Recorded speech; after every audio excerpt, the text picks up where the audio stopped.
আজকে নারীরা কি নিয়ে মত্ত, নিজেদের সৌন্দর্য প্রদর্শন, যুবকের সাথে রাত কাটানো, যৌবনকে উপভোগ করা।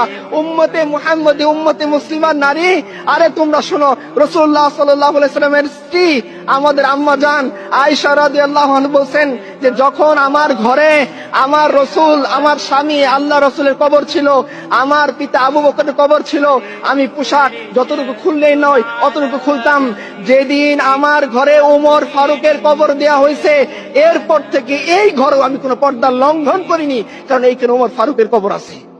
আর আজকে উম্মতে মুসলিমান নারী, সে চ্যাট গ্রুপে বলে সে কয়টা পুরুষকে খাইছে। আল্লাহ লানত তোমাদের উপরে। তোমরা জানো না রাসূলুল্লাহ সাল্লাল্লাহু আলাইহি ওয়াসাল্লাম কি বলছেন? তিনি বলছেন এমন একদল নারী আসবে যাদেরকে আমি দেখিনি, তারা পোশাক পরা সত্ত্বেও উলঙ্গ থাকবে, তারা জান্নাতে যাবে না, তো যাবে না, জান্নাতের ঘ্রাণও পাবে না। তোমরা শুনোনি এই কথা? তোমরা উম্মতে মুসলিমান নারী, আর তোমরা যুবকদের সাথে গিয়ে এই বাজে কাজে লিপ্ত হও। তোমরা ভ্যালেন্টাইন্স ডে উৎপন্ন করো, তোমাদের দেখে তো শয়তানও হাসে। তোমরা কি ধরনের সংস্কৃতি বেছে নিয়েছো? তোমরা আম্মা জান আয়েশা খাদিজার কালচার তোমাদের মনে নেই?